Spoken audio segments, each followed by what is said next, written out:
मेरी PDF file मैंने एक ओपन की है, वो नजर आ रही है गर्ल्स सबको?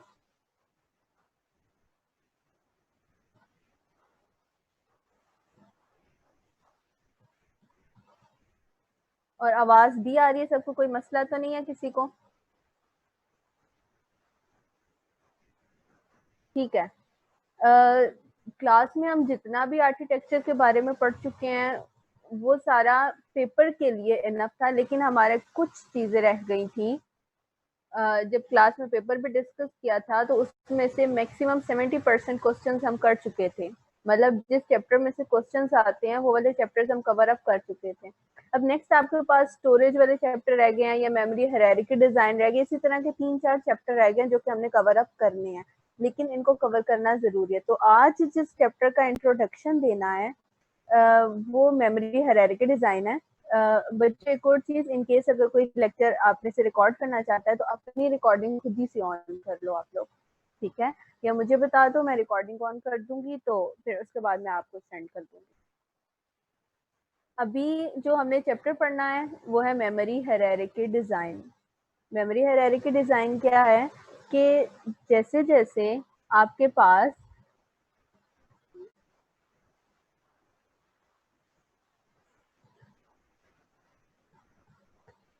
जैसे जैसे आपके पास कंप्यूटर में टेक्नोलॉजी बढ़ती गई, सारा कुछ बढ़ता गया, तो उसी टाइम पे हमारे साथ मेमोरी की रिक्वायरमेंट्स भी बढ़ती गई।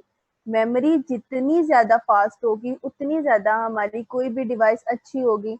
तो उस चीज को देखने के लिए टेक्नोलॉजी के साथ साथ मेमोरी के ऊपर भी वर्क किया गया। तो एक पहले एक मेमोरी बनाई गई और उस मेमोरी के साथ सारी वर्किंग स्टार्ट की गई। उसी मेमोरी के अंदर सारा कुछ सेव होता था और उसका एक लिमिटेड साइज था। आहिस्ता आहिस्ता चीजें बढ़ती गई, मेमोरी को स्प्लिट कर दिया गया, मल्टीपल टाइप्स की मेमोरी यूज कर ली गई जो कि की जाती हैं।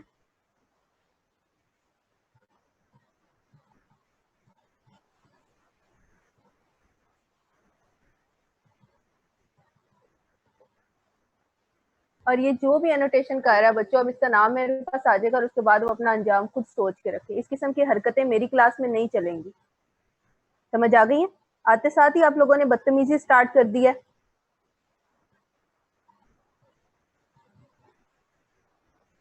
मुझे इस किस्म की दोबारा हरकत ना हो, और अब जो भी इस किस्म की हरकत करेगा उसका नजर भी आएगा कि वो कर क्या रहा है।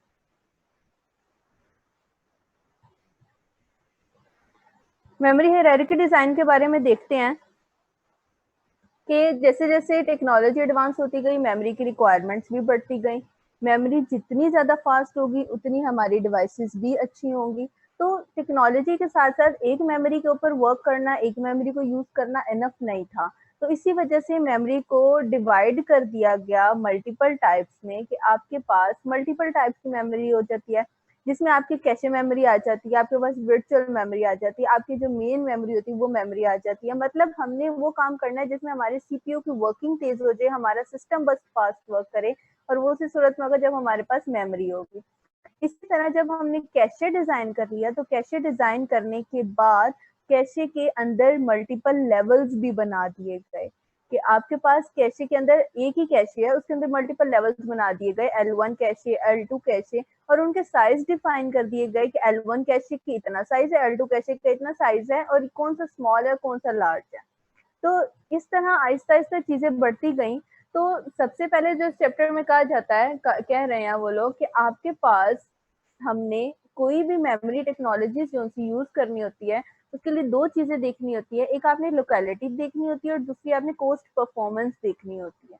लोकेलिटी का मतलब क्या होता है कि programmers do not access all code और डाटा यूनिफॉर्मली, कि प्रोग्रामर्स जो से सारे का सारा कोड और डाटा यूनिफॉर्मली एक्सेस नहीं कर सकते हैं।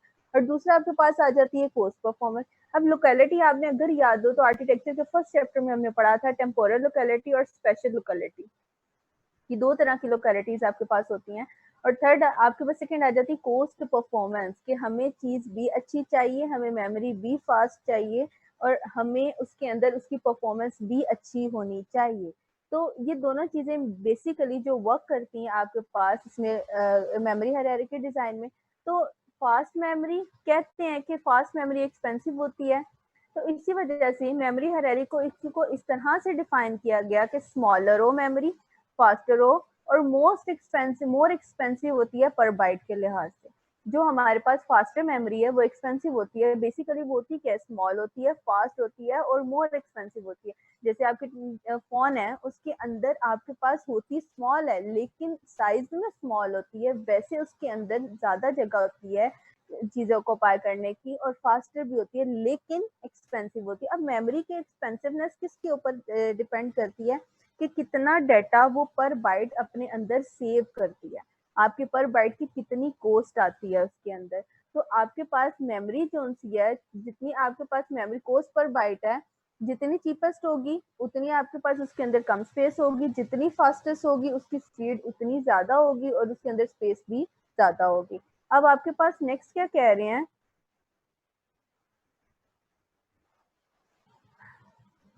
slower larger memory to a smaller but faster higher memory in the hierarchy। आपके पास हायरार्की किस तरह से बनाई जाती है मेमोरी की कि स्लोअर होती है larger memory to the smaller but faster memory in hierarchy. अब स्लोअर कैसी होती है लार्जर मेमोरी, एक तो मेमोरी लार्ज है लेकिन वो स्लो है। इसका क्या मतलब है, हम अक्सर कहते हैं कि कैशे मेमोरी जो है वो फास्ट होती है जबकि मेन मेमोरी स्लो होती है। अगर हमें कोई भी चीज चाहिए होती है, हम कैशे मेमोरी से लेना चाह रहे हैं तो कैशे मेमोरी में से हमें चीज जल्दी मिल जाती है, जो भी हमने डाटा पिक करना वो जल्दी मिल जाता है as compare to main memory. अब मेन मेमोरी में क्यों डाटा जल्दी नहीं मिलता, क्यों? क्योंकि उसका साइज बड़ा होता है, उस साइज बड़े होने की वजह से उसमें ज्यादा से ज्यादा डाटा उसके अंदर रिटेन रह सकता है, जिसकी वजह से क्या होता है कि चीज किसी भी डाटा को सर्च करने में थोड़ा टाइम लगता है और उसको एक्सेस करने में टाइम लगता है। अब कैशे मेमोरी का साइज स्मॉल है, साइज स्मॉल होने की वजह से एक लिमिटेड अमाउंट ऑफ डाटा है जो कि उसके अंदर आता है। अब उस लिमिटेड अमाउंट ऑफ डाटा को एक्सेस करना, उसमें से सर्च करना ज्यादा आसान है as compare to larger memory. तो इसी वजह से वो कह रहे हैं कि आपके पास लोअर होती है larger memory to a smaller but faster memory hierarchy in the hierarchy of the memory. ठीक हो गया। नेक्स्ट आपके पास है the importance of the memory hierarchy has increased with advances in performance of the processor. कि आपके पास memory hierarchy जो होती है उसकी इम्पोर्टेंस बढ़ती गई, कैसे बढ़ती गई, क्योंकि ये हमारे प्रोसेसर की परफॉर्मेंस के ऊपर इफेक्ट करती थी। जितनी ज्यादा मेमोरी आपके पास अच्छी होगी उतना आपका प्रोसेसर जल्दी वर्क करेगा, स्पीडी वे में वर्क करेगा, जिसकी वजह से हायरार्की की इम्पोर्टेंस बढ़ती गई। तो उसके ऊपर आहिस्ता आहिस्ता स्विचिंग करते गए सर, आपके पास रिसर्च होती रही और मल्टीपल टास्क परफॉर्म करते रहे और आहिस्ता आहिस्ता टेक्नोलॉजी के साथ साथ मेमोरीज में भी फर्क आता गया। अब नेक्स्ट आपके पास आ जाता है कि जब हमारे पास कौन कौन सी मेमोरी होती है, एक हमारे पास मेन मेमोरी होती है, कैशे मेमोरी होती है। बेसिकली सीपीयू को डाटा चाहिए होता है मेन मेमोरी में से, लेकिन फास्टेस्ट एक्सेस करने के लिए क्या किया गया कि मेमोरी के दरमियान में एक कैशे मेमोरी इंसर्ट कर दी गई। कैशे मेमोरी स्मॉल होती है साइज में लेकिन फास्ट होती है।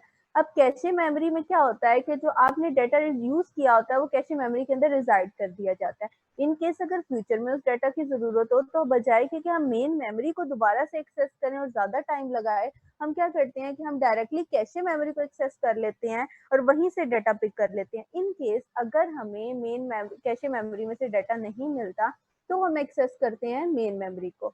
और मेन मेमोरी किसके साथ कनेक्टेड होती है, आपके पास जिस मेमोरी के साथ या इनपुट आउटपुट जितने भी आपके डिवाइसेस हैं उन सारों के साथ कनेक्टेड होती है। तो जब when a word is found in the cache, जब आपके पास वर्ड कैशे में फाउंड नहीं होता, must be fetched from the memory, memory में से फेच किया जाता है and placed in the cache before continuing. और कंटिन्यू करने से पहले क्या कर दिया जाता है, कैशे में प्लेस कर दिया जाता है। अब अगर आपके पास मल्टीपल वर्ड्स हैं, ये आपको डायग्राम नजर आ रही होगी, डायग्राम के आपको समझ आ रही होगी कि ये रजिस्टर रेफरेंस है, सीपीयू है जिसको डाटा चाहिए। ये आपके पास कैशे रेफरेंस है, कैशे मेमोरी है। ये मेमोरी बस के थ्रू कनेक्टेड है मेन मेमोरी के साथ और मेन मेमोरी इनपुट आउटपुट बस के थ्रू कनेक्टेड है इनपुट आउटपुट डिवाइसेस के साथ। अब आपके पास सीपीयू को डाटा रिक्वायर्ड था, वो डाटा फर्स्ट ऑफ ऑल उसने सर्च किया कैशे मेमोरी में। अगर कैशे मेमोरी में डाटा नहीं है तो फिर वो कनेक्ट करेगा, फिर वो मेमोरी बस के थ्रू यूज करेगा मेन मेमोरी को, मेन मेमोरी में से डाटा फेच करेगा और फेच करने के बाद कैशे मेमोरी में प्लेस किया जाएगा और देन आपके पास डाटा जो सा है उसके अंदर रख दिया जाएगा। किसी को कोई प्रॉब्लम है गर्ल्स अभी तक, अपना माइक अनम्यूट करके मुझसे क्वेश्चन पूछ लें, नहीं तो मुझे मैसेज में डायग्राम नहीं शो हो रही, किसी को भी नहीं शो हो रही। हो रही है शो। ठीक है, आप भी बेटा दोबारा देख लें जिसको भी शो नहीं हो रही। दोबारा डायग्राम बता देती हूँ। आपके पास बेसिकली सीपीयू है जिसके अंदर रजिस्टर्स पड़े हैं जहाँ पे हमें डाटा रिक्वायर्ड है, डाटा चाहिए हमें। पहले डेटा फेच करने के लिए, एक्सेस करने के लिए वो किसको एक्सेस करेगा? कैशे को एक्सेस करेगा। अगर डाटा उसको कैशे मेमोरी के अंदर मिल जाता है तो वो कैशे से डाटा ले लेगा और जो भी अर्थमेटिक ऑपरेशन या कोई भी ऑपरेशन परफॉर्म करने होंगे वो उस डाटा के ऊपर परफॉर्म कर लेगा। लेकिन अगर उसको कैशे मेमोरी में डाटा नहीं मिलता, फिर वो मेमोरी बस को यूज करता है और मेन मेमोरी को एक्सेस करता है। मेन मेमोरी को एक्सेस करने के बाद उसमें से रिक्वायर्ड डाटा उसके एड्रेस के थ्रू सर्च किया जाता है और सर्च करने के बाद कैशे में रिजाइड किया जाता है और सीपीयू को भी प्रोवाइड किया जाता है। ठीक हो क्या? और मेमोरी कनेक्टेड है इनपुट आउटपुट डिवाइसेस के साथ। अब इनके साइजेस भी डिफाइन किए गए हैं, साइजेस और स्पीड के। आपके पास सीपीयू है 500 बाइट्स हैं और 250 पाइको सेकेंड्स हैं। कैशे मेमोरी की 64 किलोबाइट है और 1 nanosecond. Main memory 1 GB 100 nanosecond. अगर मेन मेमोरी का साइज ज्यादा है तो उसकी स्पीड भी आपके पास जो है कम है, उसको ज्यादा टाइम लग रहा है एक्सेस करने में, जबकि कैशे मेमोरी को एक्सेस करने में कम टाइम लग रहा है। ठीक हो गया? और आपके पास इनपुट आउटपुट डिवाइस इनकी 1 टेराबाइट्स है और आपके पास 10 मिली सेकेंड्स डिफाइन किया गया है। अब ये थी डायग्राम, आपके पास सिंपल सी डायग्राम। मुझे लगता है कि ये आप लोग काफी दफा पढ़ चुके होंगे कि ये सारी चीजें काफी दफा पढ़ चुके होंगे। कैशे मेमोरी कहाँ पे रिजाइड करती है, एक दफा रिवाइज हो गई है। अब नेक्स्ट आपके पास क्या कह रहे हैं कि अगर इसके अंदर हमें एक वर्ड है, अगर मेरे पास मल्टीपल वर्ड्स आ जाते हैं जो कि मैंने एक्सेस करने हैं, तो उन मल्टीपल वर्ड्स को क्या कहते हैं? ब्लॉक कहते हैं। अगर सिर्फ मैंने एक ही वर्ड एक्सेस करना है उसको तो मैं वर्ड ही कहूंगी कि मैंने कैशे मेमोरी या मेन मेमोरी में से सिर्फ एक वर्ड एक्सेस करना है। लेकिन अगर मैंने मल्टीपल वर्ड्स एक्सेस करने हैं तो उसको हम कहते हैं कि ये क्या है? मेरे पास एक ब्लॉक है। अब हर ब्लॉक जो सा है उसके अंदर एक टैग दिया जाता है और उस टैग के अंदर मेमोरी एड्रेस डिफाइन किया जाता है कि इन केस मैंने मेन मेमोरी से सीपीयू को कोई एक ब्लॉक देना है तो मैंने पूरी की पूरी मेमोरी में से कौन सा ब्लॉक चाहिए मुझे? कोई तो ब्लॉक होगा। हर ब्लॉक के अंदर मल्टीपल वर्ड्स हैं और हर ब्लॉक का अपना एक एड्रेस है। बेसिकली ब्लॉक के अंदर भी डाटा ही है। तो डाटा अगर चाहिए उसको ब्लॉक की फॉर्म में तो पूरी मेन मेमोरी में तो मल्टीपल ब्लॉक्स पड़े होंगे। तो अब कौन सा वाला डाटा चाहिए वो डिफाइन कैसे किया जाता है कि हर ब्लॉक के साथ एक टैग अटैच किया जाता है जिसके अंदर उसकी मेमोरी का एड्रेस होगा।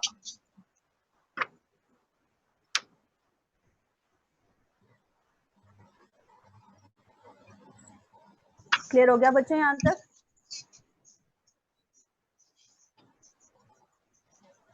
मैम ये जो टैग लगाया जाता है इसका दोबारा बताइएगा।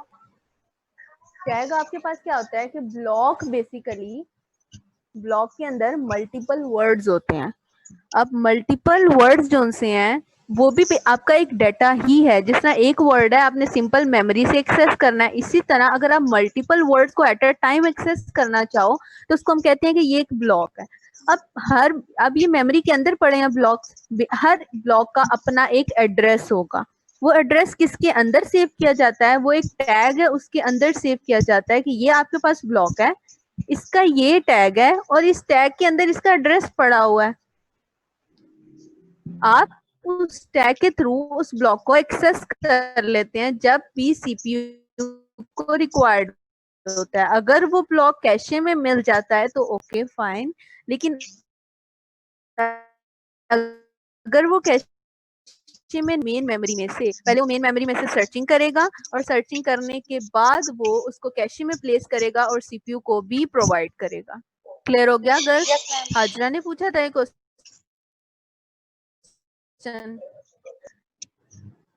अच्छा जी, अब वो क्या कह रहे हैं? A key design decision is where blocks can be placed in a cache। कि ब्लॉक्स कैशे में भी प्लेस किए जाते हैं। अब किस तरह प्लेस किए जाते हैं, स्कीम कौन सी यूज की जाती है? उस स्कीम को कहते हैं सेट एसोसिएटिव स्कीम। क्या कहते हैं? Set associative scheme. अब सेट एसोसिएटिव स्कीम क्या कहती है? बच्चों किसका माइक अनम्यूट है?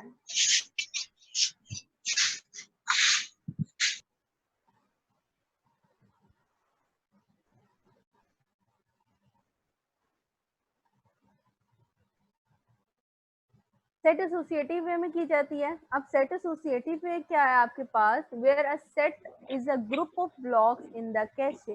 अगर कैशे के अंदर मल्टीपल ब्लॉक्स पड़े हैं तो उसको हम कहते हैं सेट। अगर सिर्फ एक वर्ड है तो वर्ड ठीक है, अगर मल्टीपल वर्ड्स हैं तो मल्टीपल वर्ड्स मिलके एक ब्लॉक बनाते हैं, और अगर मल्टीपल ब्लॉक्स हैं तो उन मल्टीपल ब्लॉक्स मिलके एक सेट बनाते हैं, और उस सेट, वो सेट जिस फॉर्म में पड़े होते हैं उस स्कीम को हम सेट एसोसिएटिव स्कीम कहते हैं। अब वो क्या कह रहे हैं कि पहले ब्लॉक को मैप किया जाता है सेट के ऊपर, और उसके बाद उस ब्लॉक को किसी भी सेट में प्लेस कर दिया जाता है। मतलब कि आपके पास कैशे के अंदर मल्टीपल सेट बने हुए हैं, मल्टीपल सेट बने हुए हैं। अब कैशे के अंदर कैसे आएगा कि इन केस मुझे मेन मेमोरी में, अब मुझे सीपीयू को कोई एक ब्लॉक रिक्वायर्ड है, उसने पहले वो कैशे में से ढूंढा, कैशे में से उसको वो ब्लॉक नहीं मिला, फिर उसने मेन मेमोरी को एक्सेस किया, मेन मेमोरी में भी मल्टीपल ब्लॉक्स पड़े, तो उसमें से उसने टैग चेक किया, उसमें से एड्रेस निकाला, और जो रिक्वायर्ड ब्लॉक था मेन मेमोरी में से सर्च किया, सर्च करने के बाद सीपीयू को तो प्रोवाइड किया, लेकिन उसने वो वाला ब्लॉक कैशे को भी देना है। अब कैशे के अंदर तो सेट्स बने हुए हैं, एक सेट है उसके अंदर 4-5 ब्लॉक पड़े हैं, दूसरा सेट है उसके अंदर 4-5 ब्लॉक पड़े हैं, तीसरा सेट है उसके अंदर 4-5 ब्लॉक पड़े हैं। अब जो न्यू ब्लॉक आएगा वो किसी भी सेट के अंदर प्लेस कर दिया जाएगा। ठीक हो गया। अब उसके बाद ब्लॉक जो है बेसिकली मैपिंग करके निकाला जाता है। अब कैसे मैपिंग की जाती है, इन्होंने फॉर्मूला बताया हुआ है कि जो भी ब्लॉक का एड्रेस है उसको मॉड लिया जाता है, उसका number of sets in the cache, जो भी आपके पास वैल्यू आती है उस वैल्यू के अकॉर्डिंग उस ब्लॉक को प्लेस कर दिया जाता है किसी भी सेट में कैशे के अंदर। अगर आपके पास इसके अंदर n ब्लॉक्स पड़े हो, n सेट्स पड़े हो, तो उसको हम कहते हैं कि n वे सेट एसोसिएटिव, कि आपके पास जो आपके पास वे है उसको स्टोर करने का, अगर मेरे पास लिमिटेड है 4 5 6 7 जितने भी हैं मेरे पास, वो तो एक नंबर रिक्वायर्ड है, लेकिन अगर मेरे पास n वेज हैं, n ब्लॉक्स पड़े हुए हैं, तो उसको मैं कहती हूँ कि n वे सेट एसोसिएटिव, मेरे पास n वेज हैं कि मैं न्यू ब्लॉक को किसी भी सेट के अंदर प्लेस कर दूं। अब आपके पास दो तरह की आ जाती हैं, एक आ जाता है डायरेक्ट मैप कैशे, और दूसरा आ जाता है fully associative cache. Direct map cache क्या होता है, फुली एसोसिएटिव कैशे क्या होता है। डायरेक्ट मैप में क्या है कि एक सेट है उसके अंदर एक ब्लॉक होगा, मतलब मेरे पास अगर 4 से 5 सेट पड़े हैं तो हर सेट के अंदर एक ब्लॉक होगा, ये मेरे पास है डायरेक्ट मैप कैशे। लेकिन फुली एसोसिएटिव कैशे क्या है कि हर एक ही सेट बस एग्जिस्ट ही एक सेट करेगा और उसके अंदर एक ही ब्लॉक होगा, इससे ज्यादा ना मल्टीपल सेट्स हैं और ना मल्टीपल ब्लॉक्स एग्जिस्ट करते हैं फुली एसोसिएटिव में। डायरेक्ट मैप में आपके पास क्या है कि मल्टीपल आपके पास कैशे हो सकते हैं और मल्टीपल सेट्स भी हो सकते हैं, लेकिन एक सेट के अंदर सिर्फ एक ही ब्लॉक होगा।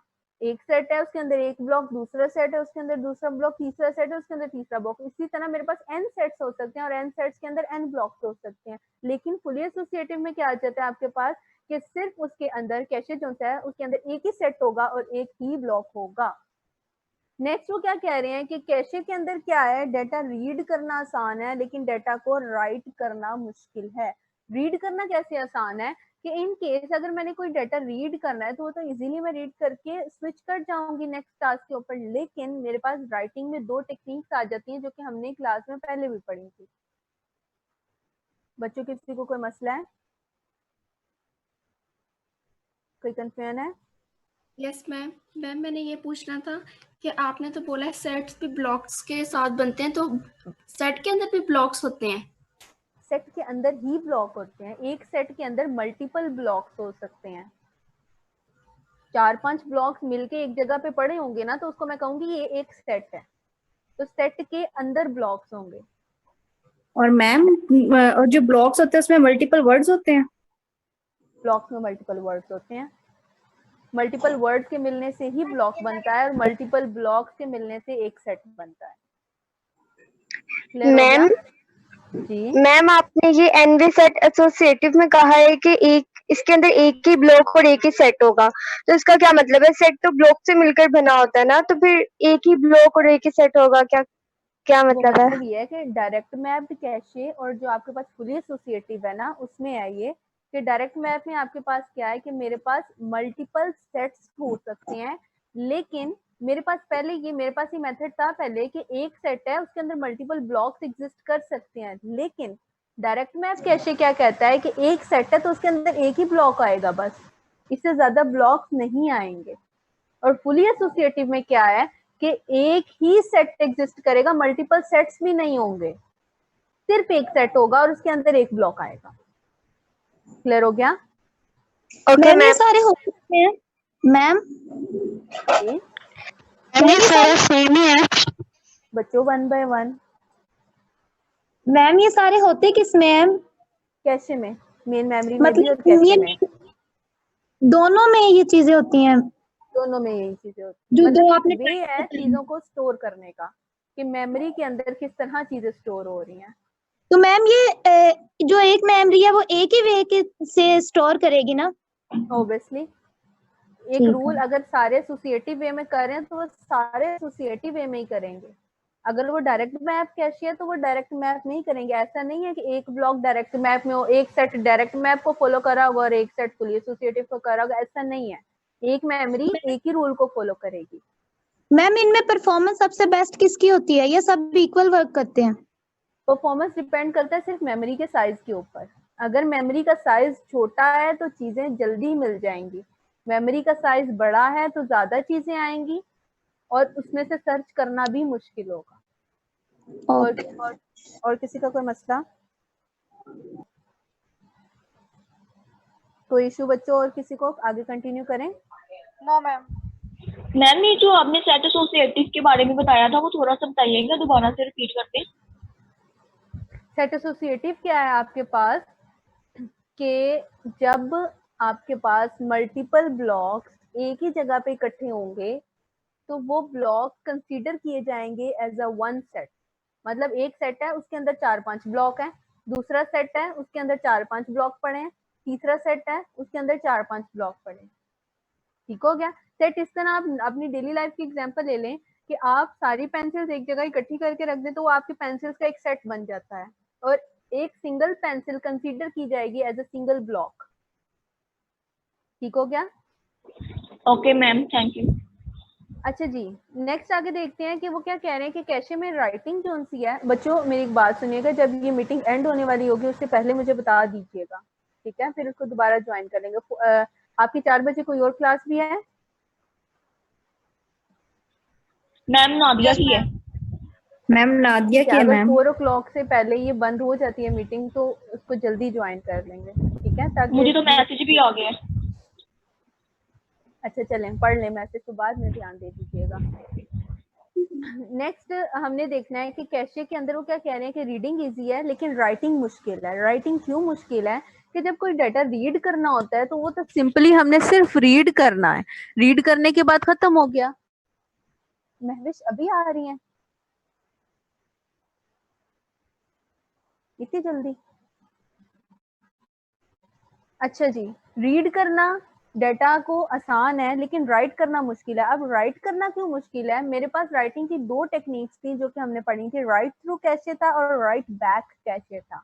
अगर याद हो क्लास में कि राइट थ्रू कैशे क्या करता था कि अगर किसी डाटा को अपडेट कर दिया जाता था तो उसी टाइम पे उसको मेन मेमोरी में भी अपडेट कर देता था। लेकिन राइट बैक कैशे क्या करता था कि सिर्फ उसको डाटा को अपने पास अपडेट करता था, मेन मेमोरी में अपडेट नहीं करता था। और उसके बाद जब कभी रिक्वायर्ड होता था वो डाटा मेन मेमोरी में या कहीं वहां पे चाहिए होता था तो फिर वो क्या करता था कि अपडेटेड डाटा मेन मेमोरी में भेजता था। मतलब उसी टाइम पे मेन मेमोरी में वो डाटा नहीं भेजता था, जिसकी वजह से हमें प्रॉब्लम्स फेस करनी पड़ती थी। तो इसी वजह से वो कह रहे हैं कि कैशे के अंदर डाटा को रीड करना इजी है लेकिन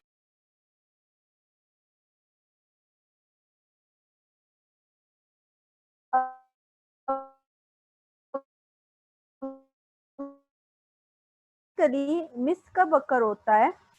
जब आपको कोई डाटा रिक्वायर्ड है और वो डाटा आप कैशे में सर्च कर रहे हैं लेकिन आपको अगर वो कैशे में मिल गया है तो डाटा हिट अक्कर हो जाएगा। लेकिन अगर वो आपको कैशे में डाटा नहीं मिला है तो उस टाइम पे क्या होगा, मिस अक्कर होगा। और मिस की सूरत में क्या किया जाएगा कि डाटा को मेन मेमोरी में से ढूंढा जाएगा और फेच किया जाएगा। अगर मेन मेमोरी में मिल जाता है तो फिर उसको वहां से फेच करके और फिर लाया जाएगा कैशे मेमोरी में और फिर सीपीयू को प्रोवाइड कर दिया जाएगा लेकिन अगर नहीं मिलता है, लेट्स सपोज अगर मेन मेमोरी में से भी नहीं मिलता, तो फिर हम जाते हैं सेकेंडरी स्टोरेज डिवाइस की तरफ। मतलब फर्स्ट ऑफ ऑल हम सर्च करते हैं कैशे मेमोरी के लिए, कैशे मेमोरी में नहीं मिलता तो मिस अकर हुआ, हम चले गए मेन मेमोरी में। फिर हमें पॉसिबिलिटी होती है, 90% पॉसिबिलिटी होती है कि हमें वो मेन मेमोरी में मिल जाएगा। मेन मेमोरी में मिल जाता है तो हिट अकर हो जाता है, उस डाटा को सीपीयू को भी प्रोवाइड किया जाता है और उस डाटा को कैशे में भी रखा जाता है। लेकिन अगर वो मेन मेमोरी में भी नहीं मिलता तो फिर हम सेकेंडरी स्टोरेज डिवाइसेस की तरफ जाते हैं। अब वो क्या कह रहे हैं कि कैसे आप फाइंड किया जाता है, मिस रेट कैसे फाइंड किया जाता है कि number of axes that miss divided by total number of axes, कि जितने आपने टोटल नंबर ऑफ एक्सेसेस किए हैं उसको डिवाइड करते हैं, नंबर ऑफ एक्सेसेस जो सी आपकी मिस हुई हैं उसको डिवाइड किया जाता है टोटल नंबर ऑफ एक्सेसेस के ऊपर, तो हमारे पास उसका मिस रेट आ जाता है। अब मिस रेट जो सा है उसके लिए आपके पास 3 कैटेगरीज आ जाती हैं। पहली कंपल्सरी आ जाती है, दूसरी कैपेसिटी आ जाती है और थर्ड आपके पास आ जाती है कॉन्फ्लिक्ट। कंपल्सरी क्या है कि आपके पास सबसे पहले ये एक्सेस है कि मिस अक्कर होना ही होना है, कि आपको मस्ट है, जरूरी है, लाजमी है कि आपको श्योरिटी है कि ये डाटा कैशे में नहीं पड़ा होगा और आपके पास ये डाटा आपको ढूंढना ही पड़ना है मेन मेमोरी में। The very first access to a block can not be in the cache, कि आपके पास कैशे में नहीं होगा, so the block must be brought in the cache. तो ब्लॉक को हमें क्या करना पड़ेगा, कैशे में लाना पड़ेगा। Compulsory misses are those that occurs even if you had an infinite cache. ये वो वाले मिसेस हैं जो कि मिस हैं जो कि अकर होते हैं उस टाइम पे भी जब आपके पास कैशे इनफाइनाइट होता है। सेकंड आपके पास आ जाती है कैपेसिटी। दूसरे मिस जो आपके पास अक्कर होते हैं डाटा को फेच करते हुए, वो कैपेसिटी की वजह से होते हैं कि आपके पास कैपेसिटी कम है, तो आपके पास क्या किया जाता है कि वो एक तरह से ये भी कंपल्सरी ही हो जाते हैं। बच्चों किसको कोई मसला है बताएं। मैम कंपल्सरी एक बार दोबारा बता दें। ठीक है बता देती हूँ। कंपल्सरी का क्या मतलब है कि वो वाले मिस हैं जो कि अक्कर हुए हैं और इनके चांसेस भी ये ज्यादा हैं कि वो अक्कर लाजमी होंगे। मतलब कुछ भी हो जाए, आपके पास इवन कैशे इनफाइनाइट उसके पास भी हो मेमोरी की, उसके पास बहुत जगह है रखने की, लेकिन फिर भी ये वो वाले मिसेस हैं जो कि लाजमी अक्कर होंगे। मतलब कुछ डाटा हम इतना अननेसेसरी समझते हैं कि हम उसको कभी यूज नहीं करते, लेकिन इन केस कभी अगर हमें उसको यूज करना पड़ जाए, हमें उसकी रिक्वायरमेंट हो जाए, तो हमें कैशे में मिलता ही नहीं है, क्योंकि कैशे के अंदर तो वो डाटा पड़ा होता है जो कि हम रिसेंटली यूज कर चुके होते हैं।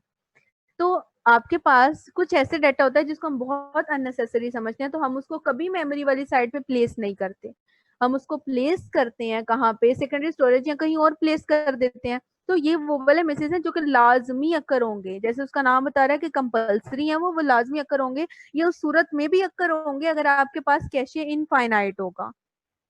आ गई समझ? यस मैम आ गई। सेकंड है आपके पास आ जाती है कैपेसिटी। कैपेसिटी क्या कहती है आपके पास कि आपकी मेमोरी सारे के सारे ब्लॉक्स को अपने पास नहीं रख पाती एग्जीक्यूशन के दौरान। जब सीपीयू एग्जीक्यूशन स्टार्ट करता है तो सारे के सारे ब्लॉक्स उस टाइम पे नहीं पड़े होते, कुछ ब्लॉक्स हम मेन मेमोरी में रख देते हैं, बाद में हम स्वैपिंग करते हैं, रिप्लेसमेंट करते हैं, स्वैपिंग इन स्वैपिंग आउट करते हैं, तो हमें वो ब्लॉक्स मिलते हैं। तो हमारे पास कैपेसिटी लिमिटेड है, हमारे पास जगह नहीं है इतनी, जिसकी वजह से हम क्या करते हैं कि हमारे पास मिस अकर होते हैं। ये सेकंड कैटेगरी है। और थर्ड आपके पास क्या आ जाती है, थर्ड आपके पास आ जाती है कॉन्फ्लिक्ट। कॉन्फ्लिक्ट क्या आ जाता है कि अगर आपके पास ब्लॉक्स जो से हैं वो फुली एसोसिएटिव वे में प्लेस नहीं किए गए, तो उस टाइम पे क्या किया जाता है कि कॉन्फ्लिक्ट अकर होता है। कि मतलब फुली एसोसिएटिव वे में क्या है कि हर एक ब्लॉक जो सा है उसके साथ एक टैग अटैच होगा और टैग के ऊपर उसका एड्रेस होगा। अब अगर वो ब्लॉक का टैग ठीक नहीं लगा, उसका एड्रेस ठीक नहीं लगा, सेम एड्रेस जो सा है वो दो ब्लॉक्स को असाइन कर दिया गया है, कुछ इस किस्म का काम कर दिया गया है, तो उस टाइम पे कॉन्फ्लिक्ट अक्कर होंगे। और ये उस सूरत में क्या किया जाता है कि ब्लॉक डिस्कार्ड कर दिया जाता है या बाद में रिट्रीव किया जाता है। तो हमारे पास 3 आ जाती हैं कैटेगरीज, एक आ जाती है कंपल्सरी, सेकंड आ जाती है कैपेसिटी और थर्ड आ जाती है कॉन्फ्लिक्ट आ जाती है। क्लियर हो गया बच्चों यहाँ तक? मैम ये कॉन्फ्लिक्ट सही से समझ नहीं आई। कॉन्फ्लिक्ट का मतलब ये है कि आपने मेमोरी जो सी है उसकी प्लेसमेंट, मेमोरी के अंदर ब्लॉक्स की प्लेसमेंट फुली एसोसिएटिव वे में ठीक से नहीं हुई है। हर एक ब्लॉक के साथ जो टैग अटैच है उस टैग के अंदर जो एड्रेस है वो ठीक से नहीं रखा गया है, एड्रेस ठीक से नहीं रखा गया, जिसकी वजह से क्या हुआ है कि 2 ब्लॉक्स का सेम एड्रेस हो गया है, या जो एड्रेस रिक्वायर्ड है हमें वो मेमोरी में किसी ब्लॉक को असाइन ही नहीं किया गया। तो कुछ इस किस्म की कॉन्फ्लिक्ट आ जाते हैं, कंफ्यूजन आ जाती है, या 2 सेम ब्लॉक्स आ जाते हैं, सेम एड्रेस वाले आ जाते हैं कि कंफ्यूजन हो जाती है कि अच्छा इन 2 ब्लॉक्स का तो सेम एड्रेस है, इन दोनों में से कौन सा रिक्वायर्ड है मेमोरी को।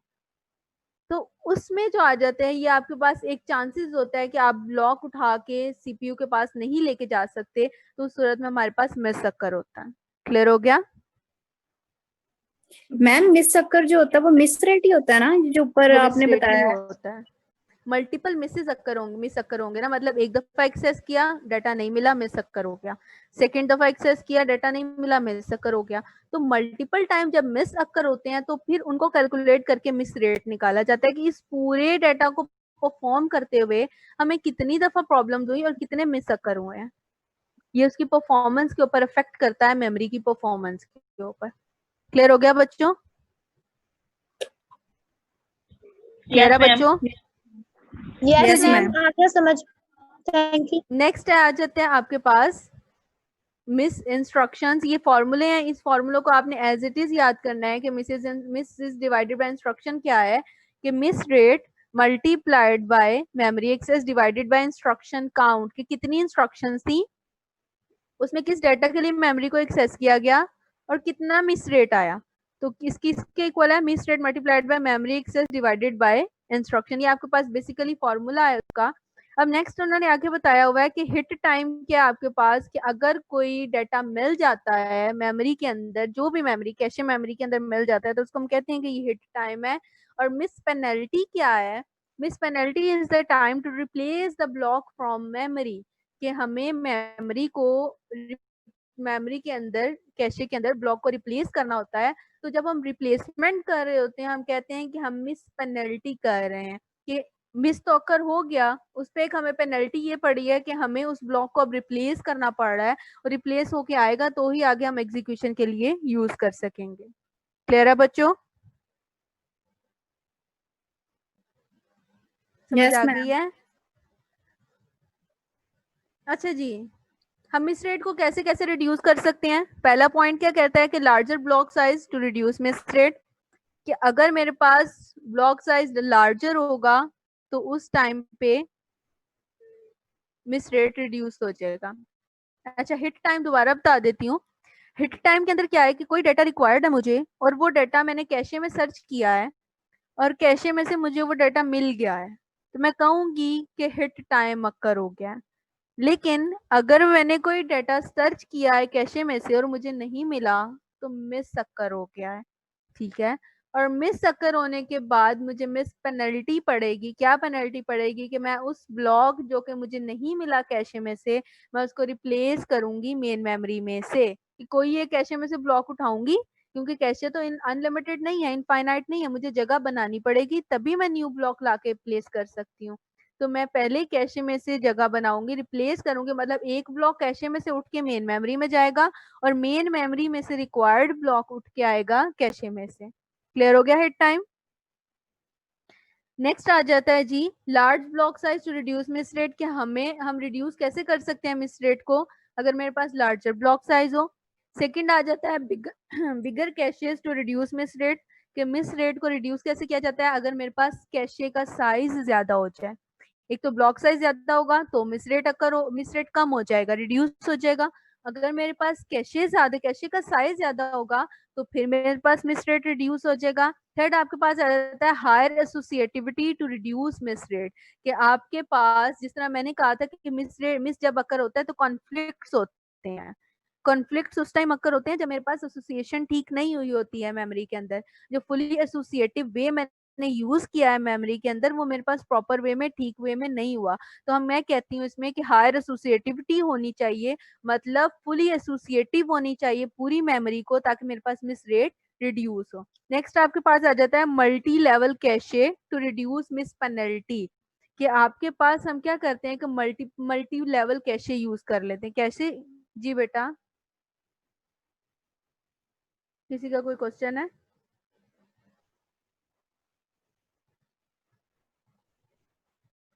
बच्चों कोई कंफ्यूजन है? मैम थर्ड पॉइंट बता दें। क्या बता दूं? Third point ma'am, higher associativity to reduce miss rate. अच्छा जी, higher associativity to reduce miss rate का क्या मतलब है कि ऊपर हम मैंने कहा था कि मिस रेट अकर होने की एक वजह ये है कि आपके पास कॉन्फ्लिक्ट्स अकर होते हैं।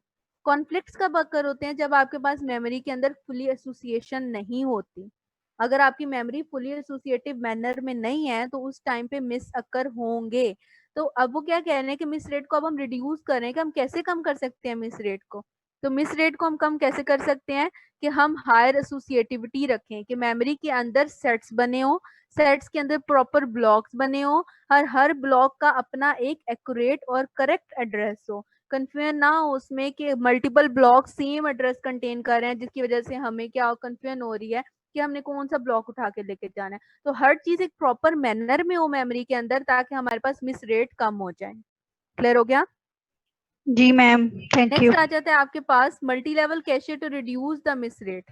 कि हम क्या करते हैं कि कैशेस के लेवल बना देते हैं। कैसे लेवल बना देते हैं कि कैशे के अंदर ही हम क्या करते हैं कि पोर्शंस बना देते हैं कि ये L1 कैशे है, कैशे के अंदर L2 का है, दो कैशेस बना देते हैं। मतलब कैशे को ही लेवल्स में डिवाइड कर देते हैं, L1 कैशे में और L2 कैशे में। L1 कैशे को हम कहते हैं कि ये छोटा है, छोटा होने की वजह से स्मॉल होने की वजह से क्या है, ये फास्ट होगा कि जितना साइज थोड़ा होगा उतनी कम चीजें आएंगी। तो जब मुझे डाटा चाहिए होगा, सर्च करना होगा, तो उस टाइम पे क्या होगा, मुझे वो डाटा जल्दी मिल जाएगा। इसी तरह L2 कैशे बनाया जाता है। L2 कैशे के अंदर क्या किया जाता है कि आपके पास उसका साइज बड़ा रखा जाता है कि अगर इन केस L1 कैशे में से नहीं मिलता हमें डाटा तो उसको दोबारा से L2 कैशे में से सर्च किया जाए। तो मल्टीपल लेवल्स के बना देते हैं कैशेस के ताकि हमें मिस पेनल्टी जो सी है वो कम हो जाए कि हमारे पास रिप्लेसमेंट के लिए जगह बच जाए। मिस पेनल्टी में बेसिकली हम क्या कर रहे होते हैं कि हम ब्लॉक को रिप्लेस कर रहे होते हैं मेन मेमोरी में से कैशे में। इसका फॉर्मूला क्या बताया गया उन्होंने, हिट टाइम L1 का, L1 कैशे का प्लस मिस रेट L1 का मल्टीप्लाई किया जाता है हिट टाइम L2 कैशे का plus miss rate L2 multiplied by miss penalty L2। कि आपके पास मिस पेनल्टी कहाँ पे अकर होगी, हमेशा L2 में होगी। कि अगर मुझे L1 बेसिकली है तो एक ही कैशे को दो हिस्सों में डिवाइड कर दिया जाए, ऊपर वाला हिस्सा छोटा रखा गया, नीचे वाला बड़ा रखा गया। अब जब मैंने रिप्लेसमेंट करनी है तो मैं क्या करूंगी कि मैं नीचे वाले कैशे में से ब्लॉक उठा के मेन मेमोरी में लेके जाऊंगी, ऊपर वाले में भी जगह बन जाएगी। ऐसे तो मैं जो न्यू ब्लॉक मुझे रिक्वायर्ड है वो ला के मैं L1 कैशे में रख दूंगी। इसका बेसिक कॉन्सेप्ट ये है कि हम कैशे को दो हिस्सों में डिवाइड कर देते हैं, L1 और L2 में, ताकि हमारे पास मिस रेट भी कम हो जाए और मिस पेनल्टी भी कम हो जाए। लास्ट आपके पास लास्ट नहीं है, नेक्स्ट आपके पास पॉइंट आ जाता है giving priority to read misses over write misses to reduce penalty. कि हम क्या करें कि अगर मेरे पास कोई रीड मिस अक्कर हो जाता है तो मैं उसको इतना बॉदर ना करूं, लेकिन अगर मेरे पास कोई राइट मिस अक्कर हो जाता है तो उसको मैं ज्यादा बॉदर करूं। क्यों? कि अगर कोई मैंने डाटा राइट करना है लेकिन मैं उसको वहां राइट नहीं कर पाई हूँ, अगर मैं उस डाटा को वहां राइट नहीं कर पाई हूँ जिसकी वजह से क्या हुआ है कि वो डाटा अपडेट नहीं हुआ। अब जो भी रीडिंग करेगा वो रीडिंग करते हुए क्या होगा कि वो सारा डाटा पुराना रीड कर रहा होगा। क्यों होगा ये पुराना डाटा रीड करता जाएगा? क्यों? क्योंकि मेरे पास पहले राइट मिस अक्कर हो चुका है। मैंने पहले जो डाटा राइट करना था, जो अपडेट करना था डाटा, मैं वो नहीं कर पाई हूँ। तो इसीलिए वो कह रहे हैं कि आप जो राइट मिसेस अक्कर हो रहे हैं उनको ज्यादा प्रायोरिटी दें, उनको ज्यादा बॉदर करें as compare to read miss, ताकि मेरे पास क्या हो, मिस पेनल्टी कम हो जाए। नेक्स्ट आपके पास आ जाता है avoiding address translation during indexing of the cache to reduce the hit time. इसका सिर्फ कॉन्सेप्ट बता देती हूँ, इसके नीचे जो इतनी लंबी चौड़ी कहानी और नीचे एक डायग्राम बनी हुई है उसको करने की जरूरत नहीं है। सिर्फ वो क्या कह रहे हैं कि बेसिकली हम क्या करते हैं कि हम हिट टाइम को रिड्यूस कर रहे हैं इसमें, कि जब मुझे हिट तो अक्कर हो गया लेकिन हिट अक्कर होने का भी कोई टाइम होगा। मतलब कुछ हिट अक्कर होते हैं कुछ मिनट, कुछ हिट अक्कर हुए 1 मिनट में, कोई हिट अक्कर हुआ 2 मिनट में, कोई हिट अक्कर हुआ 3 मिनट में। तो मेरी कोशिश ये है कि मैं हर दफा 1 मिनट में ही हिट अक्कर करा लूं, मैं कम मिनट यूज करूं, मैं कम टाइम यूज करूं। तो वो क्या कह रहे हैं कि avoid address translation during the indexing of the cache to reduce the hit time. कि हम क्या करें कि जब हम कैशे की इंडेक्सिंग कर रहे हो, हम कैशे में से कोई चीज सर्च कर रहे हैं, उस टाइम पे एड्रेसेस की ट्रांसलेशन ना करें। जब हम एड्रेसेस को कन्वर्ट कर रहे होते हैं, आप उसको लॉजिकल एड्रेस से फिजिकल एड्रेस में कन्वर्ट कर रहे होते हैं, इस तरह के कोई भी ऑपरेशंस परफॉर्म कर रहे होते हैं, तो उस टाइम पे परफॉर्म ना करें। किस टाइम पे जब मेरे पास कैशे के अंदर से कोई चीज रिक्वायर्ड है और मैं ढूंढ रही हूँ और मुझे उस टाइम पे वो चीज चाहिए। अगर मैं उस टाइम पे साथ ही ट्रांसलेशन भी करती रहूंगी तो ऑब्वियसली मुझे टाइम ज्यादा लगेगा ढूंढने में। तो इसीलिए उस टाइम पे वो अवॉइड करें एड्रेस ट्रांसलेशन को while during indexing the cache to reduce the hit time को रिड्यूस करते हुए। ये डायग्राम है नीचे, इसको इग्नोर कर दें, करने की जरूरत नहीं है, बहुत लंबी डायग्राम है। आज इतना ही पढ़ना था गर्ल्स, किसी को कोई मसला है तो पूछ लें, 4 o'clock होने वाले हैं। नो मैम, समझ आ गई आज समझ के आ गई लेक्चर सारी। की? मैम ये जो Yes, आपने ma'am. ऊपर पॉइंट्स बताए हैं, मैम ये ये पहला पॉइंट्स वाला point बता दें। पॉइंट्स पढ़ने हैं या सारी एक्सप्लेनेशन भी करनी है नीचे वाली? बच्चों पॉइंट्स मैंने आपको अपनी वर्डिंग में बता दिया ना, आप अगर इसको अपनी वर्डिंग में लिख लो जैसे मैंने बताया वो भी ओके है, लेकिन एक दफा बुक रीड तो करनी पड़ेगी ना। मैम बुक में मिला ही नहीं है ये टॉपिक। मिस आप कौन सा वर्जन यूज कर रही हैं? जो हम बुक आप जो बुक आप क्लास में पढ़ते हो। 5th एडिशन, मेरे पास 5th एडिशन है, आपका कौन सा एडिशन है? मेरे पास कौन सा पहले 4th एडिशन था, ये 3rd था। जो मेरे पास क्लास में एडिशन था वही है, मैं ये आपको मेल कर दूंगी सबको। ओके मैम मैम, ये थैंक यू। पेज नंबर 76 है। मैम जी ये पहला वाला पॉइंट मुझे समझ नहीं आया, larger block size to reduce miss rate. Block size ज्यादा होगा, ब्लॉक के अंदर ज्यादा डाटा आएगा तो मिस रेट कम होगा ना, जगह ज्यादा हो जाएगी। कोमल ने कितनी दफा आना है? मैम वो कह रही है कि मेरा ना मीटिंग बार बार आ रहा है प्रोसेसिंग, उसकी इस वजह से। अच्छा बच्चों ये पहला वाला पॉइंट सुन लो, larger block size to reduce miss rate. कि ब्लॉक साइज जो सा है, जितना ज्यादा होगा ब्लॉक साइज उसके अंदर उतना ज्यादा डाटा आ सकेगा। जब ज्यादा डाटा आएगा तो ऑब्वियसली ज्यादा डाटा कैशे में पड़ा होगा तो उसमें से ही मुझे मिल जाएगा। मिस तो उस टाइम पे अक्कर होता है ना जब मुझे कैशे में से डाटा नहीं मिल रहा होता। मैम ऐसे भी तो हो सकता है कि डाटा ज्यादा हो लेकिन जो हमें रिक्वायर्ड है वो डाटा ना हो। ये भी हो सकता है, लेकिन तो फिर हम मैम अपनी कोशिश ये कर रहे हैं ना, हम अपनी कोशिश यही कर रहे हैं कि हम मैक्सिमम डाटा ब्लॉक के अंदर रख लें। अब वो फिर किस्मत है, अगर नहीं मिलता तो फिर मेमोरी में से तो लाना ही है ना। लेकिन मिस रेट कम हो जाएगा, खत्म नहीं हो जाएगा। मिस फिर भी अक्कर होंगे लेकिन थोड़े कम हो जाएंगे। चेंज है मैम से, मैम कह रही मैं तो सेंड कर मैम दूंगी। मैम 5 पॉइंट बता दें। 5th पॉइंट है जी, giving priority to the read misses over write misses to reduce the miss penalty. कि हम क्या करेंगे कि जो रीड मिस अक्कर हो रहे हैं उनको इतना बॉदर ना करें as compare to write misses के। कि जितने राइट मिस अक्कर हो रहे हैं उनको ज्यादा बॉदर करें। क्यों करें? क्योंकि एक जगह पे मैंने डाटा राइट करना था लेकिन मैं वो राइट नहीं कर पाई हूँ किसी वजह से, तो राइट मिस अक्कर हो गया। अब राइट मिस अक्कर होने की वजह से अगर उसके बाद 10 प्रोसेसर उस डाटा को रीड कर रहे हैं तो वो पुराने डाटा को ही रीड करी जा रहे हैं, जिसकी वजह से ज्यादा प्रॉब्लम हो रही है। तो अगर कोई राइट मिस अक्कर हो गया है तो उसको ज्यादा बॉदर करें, उस प्रॉब्लम को सॉल्व करें एज कम्पेयर टू के रीड मिस अक्कर हो गया है। मतलब प्रायोरिटी ज्यादा, उसको इम्पोर्टेंस ज्यादा दे राइट मिसेस को ओवर रीड मिस के। क्लियर हो गया बच्चों? मैम कैशे का जी। साइज फिक्स्ड होता है? नहीं, लेकिन मैम कैशे अगर मल्टीपल टाइप्स की कैशे होती हैं आपके पास। कैशे कुछ कैशे कुछ साइज की होती हैं, कुछ कैशे की साइज की। जरूरी नहीं है कि कैशे अगर आपके पास कह लें कि 1 किलोबाइट या मेगाबाइट इतने की है कैशे, तो सारी इतने की होंगी। आप मल्टीपल टाइप्स की कैशे ले सकते हो, लेकिन अगर जो आप एक कैशे लोगे, जैसे एक यूएसबी है, यूएसबी अगर 4 GB की है तो उसके अंदर 4 GB डाटा ही आएगा, लेकिन यूएसबी मल्टीपल साइजेस में अवेलेबल हैं। मैम जी मैम मिनट अगर रह गए हैं कैशियर बच्चों। मैम अगर कैशियर बड़ी हो तो अगर उसका साइज ज्यादा हो तो मिस रेट कम हो कम जाएगा हो क्योंकि जाता है। ज्यादा डाटा कैशे के अंदर आएगा। जब ज्यादा ओके डाटा कैशे के अंदर आता रहेगा तो उस टाइम पे मुझे कोशिश मेरी यही होगी कि जब ज्यादा डाटा पड़ा है तो पॉसिबिलिटी है कि जो डाटा रिक्वायर्ड है वो मुझे कैशे से ही मिल जाए। लेकिन मिस फिर भी अक्कर हो सकते हैं, ऐसा नहीं है कि मिस अक्कर होना खत्म हो जाएंगे, रिड्यूस हो जाएंगे लेकिन खत्म नहीं होंगे। क्लियर हो गया ओके बच्चों? Ma'am, yes ma'am. किसी को कोई मसला तो नहीं आज के लेक्चर में? No ma'am. ओके गर्ल्स, अब नेक्स्ट क्लास भी कल इसी टाइम पे ही है, आ जाइएगा इसी टाइम पे। और कल क्लास होगी बाकी की। अपना ख्याल रखिएगा बहुत ज्यादा। अल्लाह हाफिज। अटेंडेंस